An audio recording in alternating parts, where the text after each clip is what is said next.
नमस्कार दोस्तों। आज हम बात करेंगे बीट इंपोर्ट को लेके। भारत में ऐसा क्या चीज हो गया जो बीट इंपोर्ट करने की जरूरत पड़ गया, मतलब गेहूं का इंपोर्ट करना चाह रही है भारत। क्या ऐसा परिस्थिति आ गया कि हम लोग जो है हमारा एग्रीकल्चर जो है प्रोडक्शन नहीं कर पा रही है बीट का। क्या ऐसा कारण आ गया कि हमारे पास जो है गेहूं का शॉर्टेज हो गया है। क्या कारण है, क्या इसके पीछे रीजन है, सब कुछ के बारे में जानेंगे। ज्योग्राफिकल कंडीशन देखेंगे भारत का, और ज्योग्राफिकल कंडीशन के साथ साथ हम उसका विश्लेषण करेंगे कि कैसे कहां पर क्या पाया जाता है, खाद्य पदार्थ की क्या आवश्यकता है भारत को स्टोर करने के लिए, और क्या जरूरत है किसानों का जिससे कि प्रोडक्शन में ज्यादा से ज्यादा प्रॉफिट हो। तो ये सब जो है सारे चीज का बारे में विस्तार में विश्लेषण करेंगे, समझेंगे आसान से आसान भाषा में। तो क्या हुआ कि बीट का जो है अभी हाल ही में जो बहुत ज्यादा चर्चा है कि बीट का जो है इंपोर्ट करेंगे। 2022 में जब देखेंगे हम लोग, भारत जो है बिगेस्ट एक्सपोर्टर था बीट का।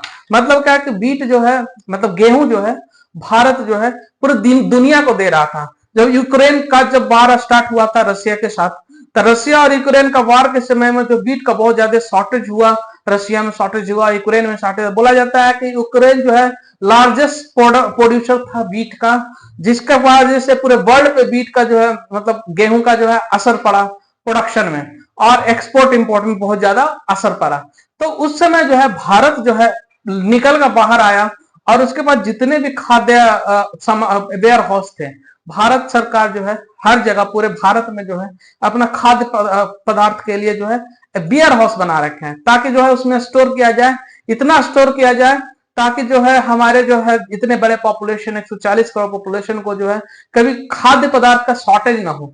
हर तरह का खाद्य पदार्थ, ऐसा नहीं कि खाली बीट है, राइस है, पल्सेस है, यही नहीं, इसके अलावा फ्रूट्स, फल फ्रूट्स और जितने भी चीज है, सब चीज के बारे में खाद्य, जितने भी खाद्य खाने योग्य वस्तु हैं, सबका जो है एक वेयर हाउस में बना के उसको रखा जाता है, ताकि जो है जब शॉर्टेज हो कोई भी चीज, जब इन्फ्लेशन बढ़े, तो भारत सरकार जो है उसको जो है बहुत सस्ते दाम में मार्केट में लाए, और जो है मार्केट को जो है इन्फ्लेशन में जाने से बचाए, ताकि जो है लोगों को जो है ज्यादा पॉकेट पे खर्च ना बढ़ जाए।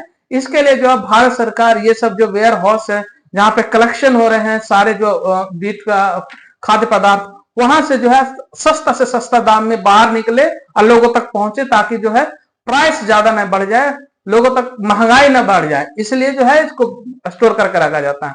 तो 2022 में इतने बड़े लार्ज लार्ज अमाउंट में जो प्रोडक्शन हुआ गेहूं का पूरे विश्व में, अब भारत एक बहुत बड़े छवि बन के आया कि विश्व में जो है भारत से जो है खाद्य पदार्थ आ रहे हैं, अब भारत जो है सबका खाद्य पदार्थ प्रोवाइड कर रहा है, सेवा कर रहा है। तो इस रूप में भारत को जाना गया। लेकिन अभी 2024 में ऐसा क्या हो गया जो कि भारत सरकार को भी गेहूं इंपोर्ट करने की जरूरत पड़ने लगा है। लेकिन हालांकि जो है इसको कुछ देर के लिए होल्ड किया गया है कि अभी जो है एल नीनो जो है, एल नीनो का समय आ रहा है, तो हो सकता है कि प्रोडक्शन इस वक्त फिर भारत में बम्पर प्रोडक्शन हो, और फिर से जो है इस स्टोर को जो है जितने भी वेयर हाउस को जो है फिर से फ्लड कर दिया जाएगा, भर दिया जाएगा, इतने अमाउंट में भर दिया जाएगा ताकि जो है कई मतलब महंगाई पे कंट्रोल किया जाए। तो देखिए दो खाद्य पदार्थ जैसे कि गेहूं होता है और चावल होता है, तो बीट और चावल, बीट और राइस दोनों जो है बहुत इंपॉर्टेंट है हमारे डेली टू डेली लाइफ में, हमारे रोज के खाद्यान्न में।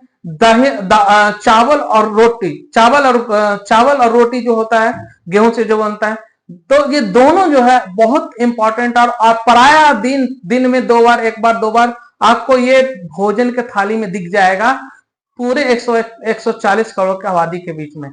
अब डिपेंड करता है कि बीट का प्रोडक्शन, बीट का इंपोर्ट करने का क्यों जरूरत पड़ गया, राइस का क्यों नहीं। तो देखिए राइस और बीट में अंतर यह है कि बीट जो गेहूं जो है बहुत लिमिट जगह होता है, इसका ज्योग्राफिकल कंडीशन होता है, इस ज्योग्राफिकल कंडीशन के अनुसार जो है गेहूं का पैदावार होता है। और चावल जो होता है उसका अलग ज्योग्राफिकल कंडीशन होता है और उसी के अनुसार पैदा होता है। तो उसमें क्या होता है, इसके अलावा खाद्य पदार्थ में जो है चावल का उपयोगिता ज्यादा माना जाता है कंपेयर टू गेहूं का उपयोगिता, क्योंकि गेहूं का जो है लोग नॉर्थ में, जैसे कि नॉर्थ साउथ ऐसा हो जाता है, डिफरेंस आ जाता है ज्योग्राफिकल के वजह से। चलिए ज्योग्राफिकल के बारे में हम थोड़ा सा डिस्कशन करते हैं, इसके बारे में जानते हैं कि भारत का ज्योग्राफिकल क्या कहता है।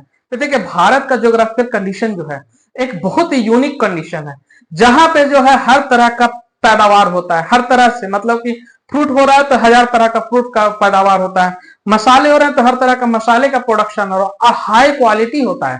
प्लस बीट का जब बात कर रहे हैं तो हर जगह गेहूं तो हर जगह नहीं होता है, लेकिन जहां पर रीजन है, जैसे कि आप नॉर्थ में जाएंगे ना, दक्षिण और उत्तर भारत में जब जाएंगे तो आपको कहीं ना कहीं दिखेगा बीट का प्रोडक्शन का ज्यादा, सबसे ज्यादा आपको दिखेगा यूपी से प्रोडक्शन ज्यादा होता है।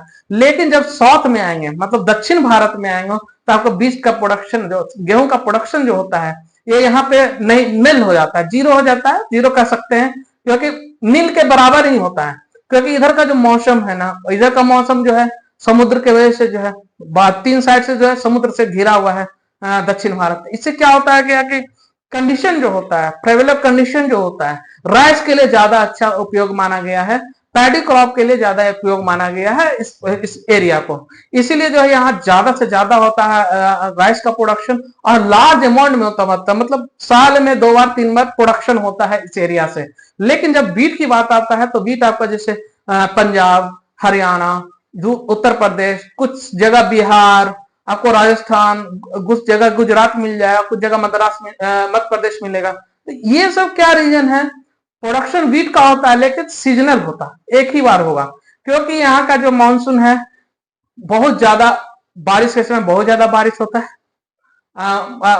गर्मी के समय बहुत ज्यादा गर्मी होता है। इसके वजह से जो है इस एरिया का जो खाद्य पदार्थ जो होता है, क्रॉप का जो कैपेबिलिटी और एबिलिटी जो होती है, वही जो है इधर जो है सरवाइव कर पाती है। तो वीट जो है होता है, लेकिन इतने अमाउंट में नहीं जितना कि दक्षिण भारत में जो राइस होता है।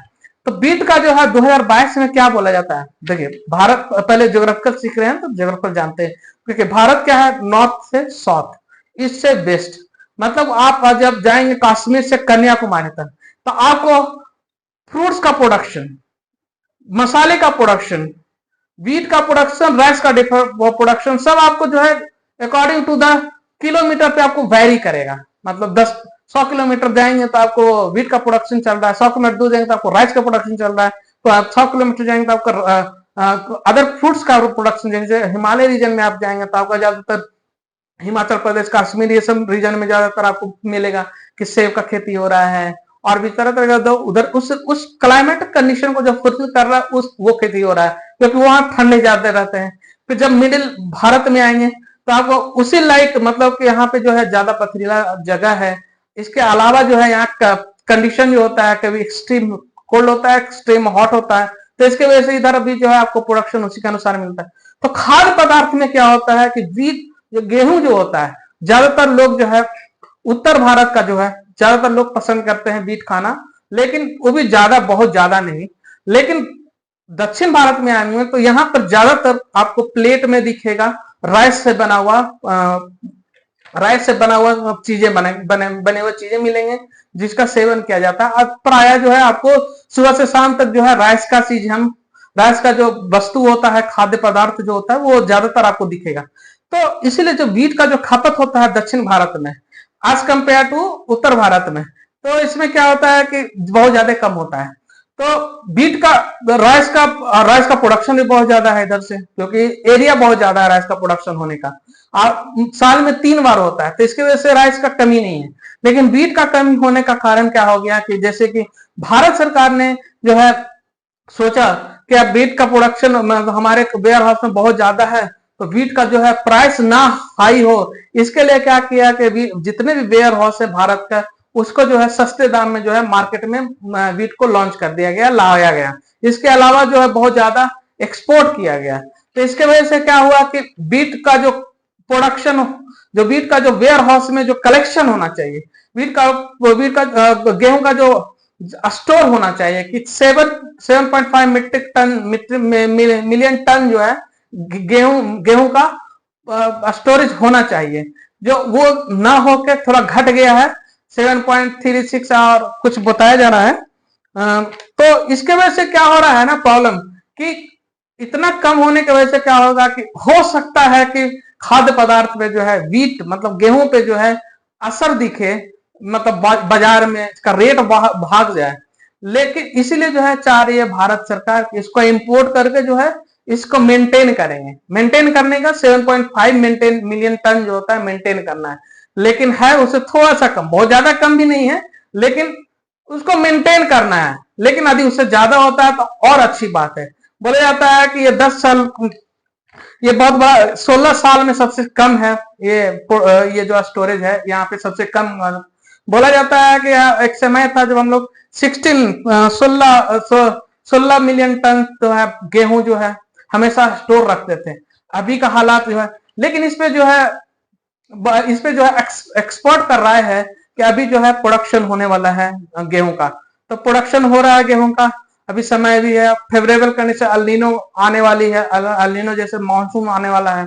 तो इससे क्या होगा कि बीट पे उनका कहना है कि बीट जो है फिर से प्रोडक्शन अच्छा होगा, फिर हम लोग जो है इसको स्टोर करेंगे। यहाँ तक कि ऐसा ऐसा सिचुएशन आया है कि भारत सरकार ने बोला है कि आप जो है फार्मर्स को बोला गया है कि आप डायरेक्ट जो है बीट जो है मार्केट को बेचें। फिर उसके बाद बोला कि नहीं नहीं डायरेक्ट हमको बेचें। इस तरह से जो है कंफ्यूजन हो रहा है, क्योंकि जो है इस वेयर हाउस को जो है एक क्राइटेरिया जो होता है कि इतना फुलफिल करना है, 7.5 मिलियन टन हमें रखना है हमेशा इतना रिजर्व में, जबकि 2023 में बोला जाता है 8.35 मिलियन टन थे गेहूं, अभी जो है 7.343 के अराउंड जो है ये जो है अवेलेबल है। तो इसको बढ़ाने की कोशिश किया जा रहा है। तो इस तरह का सिचुएशन जो है आ रहा है, इसके वजह से क्या हो रहा है, फार्मर को भी दिक्कत होता है। फार्मर को दिक्कत इसलिए होता है कि जब प्रोडक्शन फार्मर का बहुत ज्यादा होता है तो उस समय क्या होता है कि रेट गिर जाते हैं। रेट गिरने से क्या होता है कि फार्मर्स को वो उतना पैसा नहीं मिल पाता, उतना जो है इनकम नहीं हो पाता है जो उनको चाहते हैं, जो इतना प्रोडक्शन का। इसकी वजह से क्या होता है, माइंडसेट होता है किसान का कि क्यों हम ऐसा गेहूं लगाएं जिसमें जो है हमारा प्रोडक्शन जो है का कोई वैल्यू नहीं रहे, ज्यादा वैल्यू नहीं है। तो इसका ये भी वजह होता है कहीं ना कहीं। जैसे कि 2022 में क्या हुआ कि वो सारे वेयर हाउस खोल दिए गए कि एक्सपोर्ट भी करना है और मार्केट को भी स्टेबल करना है, तो क्या हुआ कि प्राइस घट गया।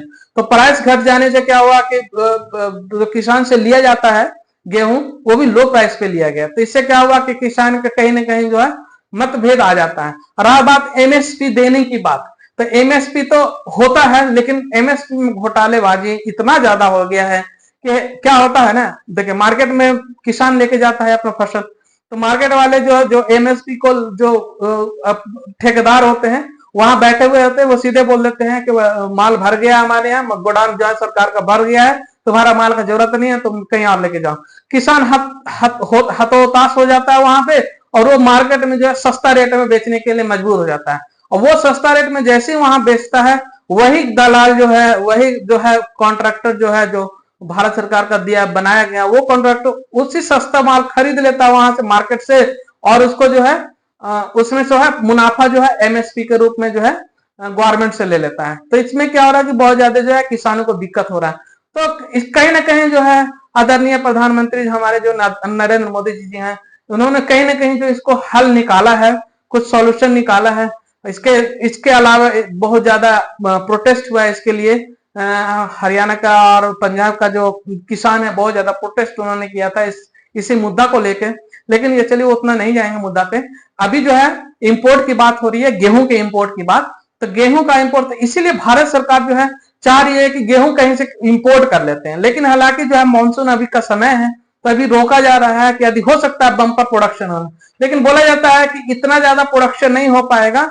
जैसे कि अनुमान के अनुसार बताया जा रहा है कि जैसे पिछले साल क्या हुआ था कि 110 मिलियन टन और इतना मिलियन टन हमारे पास थे गेहूं, इस बार जो है लगभग 190 और 90 के करीब, मतलब 90 के करीब और 100 के करीब जो है इतना मिलियन टन के आसपास जो है रहने को उम्मीद है। तो मतलब कहीं ना कहीं जो है 10 मिलियन टन का जो है ये कंपैरिजन जो है वेरी हो रहा है। इसके वजह से क्या होगा ना, इसके वजह से क्या हो रहा है कि माइंडसेट हो रहा है एक्सपोर्ट का कि इंपोर्ट किया जाए गेहूं को। लेकिन अभी कब क्या होता है, अभी तो चुनाव चल रहा है, 2024 का चुनाव चल रहा है भारत में। तो भारत जो है इस चुनाव से निकलते के साथ एक बजट अलॉट करेगी। बजट अलॉट करने के बाद पता चलेगा कि क्या इंपोर्ट करना है नहीं करना है, मानसून का क्या रवैया है, किस तरह से मानसून हमारा जो है गेहूं को जो है भंडार को फुलफिल करता है, मतलब इस क्राइटेरिया को पूरा करता है। हमारे सारे वेयर हाउस फिर से फुल हो। तो ये सब एक तरफ चर्चा का विषय बना हुआ है। तो अभी तो फिलहाल के लिए रोक लगा हुआ है इंपोर्ट पे, लेकिन ऐसा प्रतीत हो रहा है कि ज्यादातर उम्मीद है कि भारत का जो प्रोडक्शन होता है, जो किसान होते हैं वहां तक वहीं से लाया जाएगा माल को भरा जाएगा। लेकिन उसके अलावा जो है और दूसरे प्लान बी पे क्या काम करते हैं कि इंपोर्ट करवाना है कि नहीं, ये सब जो है इलेक्शन के बाद जो है चुनाव खत्म होगा, जब फिर से नए प्रधानमंत्री जी आएंगे तो उस पर जो है चर्चा होगी और उसको जो है भरने की कोशिश किया जाएगा कैसे भी, या तो यहाँ से या फिर इंपोर्ट करके। तो ये सब देखेंगे जब उस समय क्या होता है, तो उसके बाद हम लोग उस पर ज्यादा चर्चा विषय में चर्चा करेंगे इसी के ऊपर। धन्यवाद। जय हिंद।